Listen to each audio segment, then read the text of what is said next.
नमस्कार, मैं हूं कुमार गजेंद्र। जनपद ऑन द स्पॉट में आपका स्वागत है।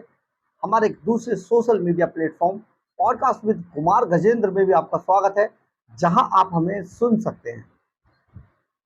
देश के अंदर लोकसभा चुनाव खत्म हो चुके हैं। भारतीय जनता पार्टी ने एक बार फिर से तीसरी बार सरकार बनाई है। प्रधानमंत्री नरेंद्र मोदी तीसरी बार देश के प्रधानमंत्री बन गए। लेकिन इसी सब में एक बड़ा सवाल उभर के सामने आया है।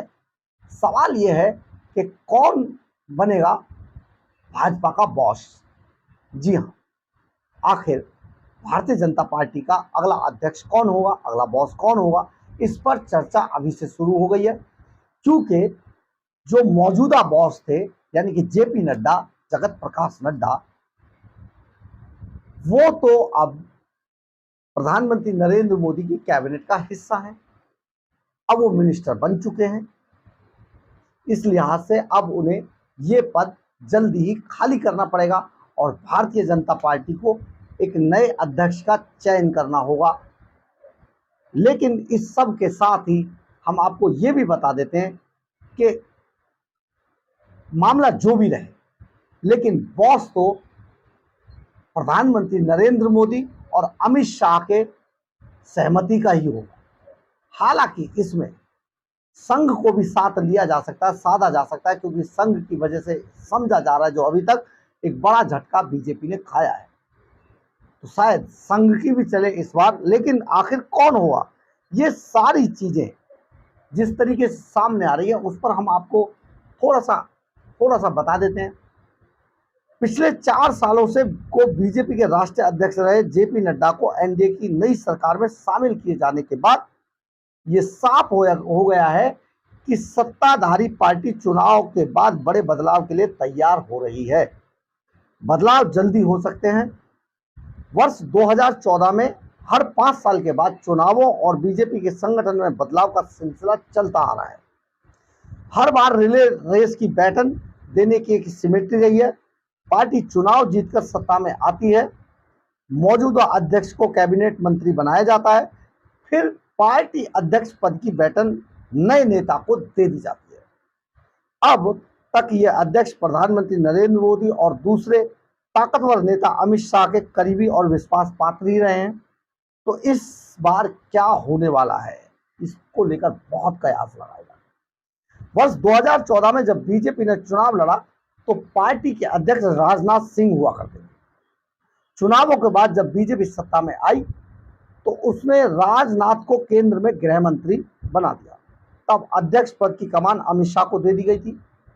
शाह के जमाने में पार्टी का सांगठनिक ढांचा बहुत तेजी से मजबूत हुआ और स्थिति भी वर्ष 2019 के चुनावों में उनके अध्यक्ष रहते जब पार्टी को अभूतपूर्व जीत मिली तो वह भी केंद्र की नई सरकार में गृह मंत्री बन गए। इसके बाद अध्यक्ष पद की बैटन जेपी नड्डा को दे दी गई।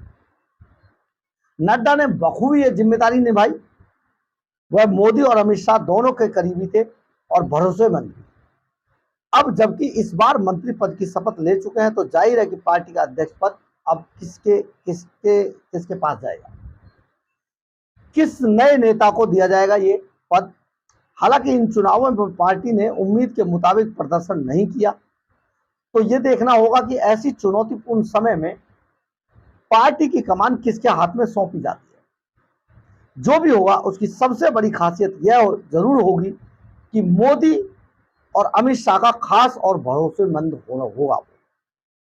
बीजेपी में कई नामों की चर्चा भी होनी शुरू हो गई है। कई नाम मीडिया के जरिए बाहर भी आ रहे हैं।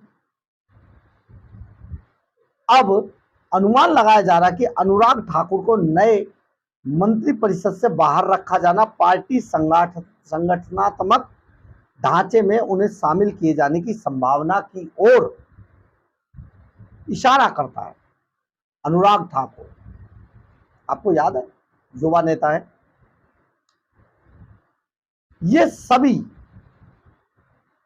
क्या वह पार्टी के शीर्ष पद को संभाल सकते हैं या संभाल पाएंगे, ये अभी बस कयासों के बीच एक कयास ही है। हालांकि 2 और नामों की खूब चर्चा हो रही है। ये दोनों ही मोदी शाह की भरोसेमंद कोटरी के अभिन्न सदस्य हैं और पार्टी के संगठन के कामकाज को लंबे समय से देख रहे हैं।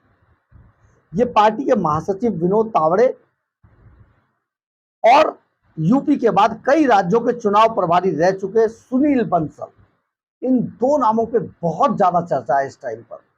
जेपी नड्डा का पार्टी अध्यक्ष के रूप में कार्यकाल इस साल जनवरी में ही खत्म हो चुका था, लेकिन लोकसभा चुनाव के मद्देनजर उन्हें 6 महीने का विस्तार दिया गया। अब उनका कार्यकाल जून में समाप्त हो जाएगा।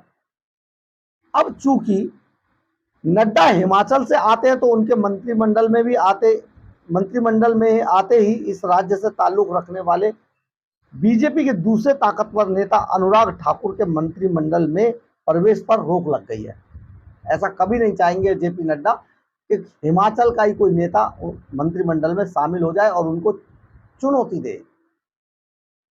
अनुराग पिछले कार्यकाल में पहले राज्य मंत्री थे और फिर सूचना प्रसारण मंत्री के साथ खेल मंत्री भी रहे। वह मोदी के करीबी रहे हैं, लिहाजा उन्हें मंत्रिमंडल के बाहर रखे जाने पर यह संभावना जाहिर हो रही है, की जा रही है कि वो पार्टी के संगठन में अहम स्थिति में जा सकते हैं। वह 5 बार लोकसभा के लिए चुने जा चुके हैं, लिहाजा कहना चाहिए कि उनके पास अपार संसदीय और सियासी अनुभव भी है।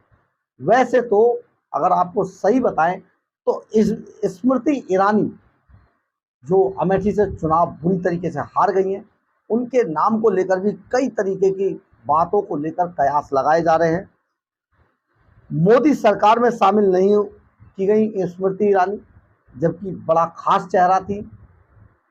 हालांकि वह अमेठी से कांग्रेस उम्मीदवार किशोरी लाल शर्मा से 1,60,000 से अधिक मतों से हार गई, लेकिन वह ऐसी नेता हैं जिन्हें हमेशा मोदी के करीब माना जाता है। जब भी विपक्षी पिछले 5 सालों में मोदी पर कोई हमला करते थे तो सबसे पहले पलटवार और उन्हें निशाने पर लेने का जो काम है अनुराग ठाकुर और स्मृति ईरानी ही किया करते।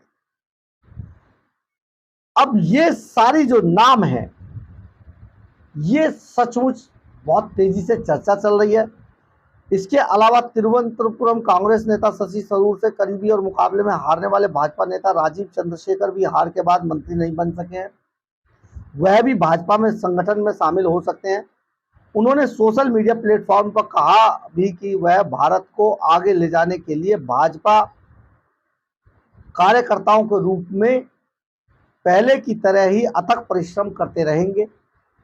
माना जा रहा है कि उन्हें केरल में पार्टी संगठन की भूमिका भी मिल सकती है। हालांकि यह चर्चा पहले से भी थी कि नड्डा इस बार केंद्रीय मंत्री बन सकते हैं, लिहाजा उनकी जगह अध्यक्ष पद के तौर पर मध्य प्रदेश के पूर्व मुख्यमंत्री शिवराज सिंह चौहान, हरियाणा के पूर्व मुख्यमंत्री मनोहर लाल खट्टर, धर्मेंद्र प्रधान और भूपेंद्र यादव का नाम भी लिया जा रहा था, लेकिन ये सभी मोदी के तीसरे टर्म वाले मंत्रिमंडल में शामिल किए गए हैं। लिहाजा पार्टी के अंदर जो मंथन चल रहा है उसमें इन नामों को अध्यक्ष के तौर पर नहीं देखा जा सकता। अब आइए बात करते हैं कि पार्टी के महासचिव विनोद तावड़े और सुनील बंसल की, जिन्हें अध्यक्ष पद के लिए सबसे मजबूत दावेदार माना जा रहा है। पहले मोदी सरकार में मंत्री रहे, राज्य मंत्री थे, महाराष्ट्र से आते हैं, फिर उन्हें पार्टी संगठन में लाया गया। वह बिहार के प्रभारी रह चुके हैं, कई और भूमिकाओं में काम करते रहे हैं। वहीं सुनील बंसल एक जमाने में यूपी में बीजेपी के ताकतवर नेता और प्रभारी थे। तब कहा जाता था कि यूपी में टिकट बांटने से लेकर पर्दे के पीछे तमाम ऑपरेशनों में उनका हाथ होता था। उन्हें नरेंद्र मोदी और अमित शाह खास तौर पर यूपी में लेकर आए थे। इसके बाद उन्हें बंगाल और अन्य राज्यों की जिम्मेदारी सौंपी गई। वह जहां संगठन के कामों में माहिर हैं, बल्कि संगठन को बखूबी संभाल लेने का अनुभव भी उन्हें है। हालांकि यूपी में उनका रहना पार्टी में ही कई दिग्गज नेताओं को चुभता भी रहा था। वैसे ये कहना चाहिए कि इसी महीने के आखिर तक बीजेपी अपने नए अध्यक्ष को चुन लेगी। इसमें आगामी चुनावों के साथ पार्टी को फिर से तरीके से तैयार करने की जिम्मेदारी होगी, क्योंकि वर्ष 2024 के चुनावों में बीजेपी को उम्मीद है कि मुताबिक सीटें नहीं मिल सकी, लिहाजा इस बार पार्टी संगठन में व्यापक बदलाव की उम्मीद की जा रही है। लेकिन हम आपको यहाँ पर यह भी बता देते हैं इन सब में पार्टी के अंदर जो सबसे ज्यादा नाम पर सहमति नहीं होने वाली है वो स्मृति ईरानी के नाम पर नहीं है। स्मृति ईरानी के बारे में ये चर्चा है कि वो बहुत एरोगेंट हैं, किसी को भाव नहीं देती हैं, इस लिहाज से संगठन कमजोर होता हुआ दिखाई देगा। वहीं अनुराग ठाकुर के बारे में ये कहा जाता है कि अनुराग ठाकुर बहुत मृदुभाषी हैं और संगठन को सबको साथ लेकर चलने का उनमें बहुत मादा है। बड़े अच्छे युवा नेता हैं, हैंडसम भी बहुत है। इसके अलावा उनकी जो पर्सनैलिटी है वो ये अपील पैदा करती है कि वो सचमुच एक बड़े नेता हैं, कद्दावर नेता हैं। महाराष्ट्र के जो तावड़े हैं उनके साथ ये प्रॉब्लम आएगी कि उनकी जो भाषा को लेकर जो थोड़ी बहुत प्रॉब्लम होगी और फिर संगठन के अंदर तालमेल बिठाना भी बड़ी चुनौती होगी। इसी तरीके से जो उत्तर प्रदेश वाले साहब हैं उनके लिए भी ये बड़ी चुनौती होगी। इसका मतलब ये माना जाए कि जो अनुराग ठाकुर हैं, जिस तरीके से मोदी का सबसे खास चेहरा होने के बावजूद उन्हें मंत्रिमंडल में शामिल नहीं किया गया, उस लिहाज से अनुराग ठाकुर होंगे भाजपा के नए बॉस। जी हां, कई बड़े पदों पर अनुराग ठाकुर रहे हैं और अब भाजपा के नए बॉस होंगे अनुराग ठाकुर।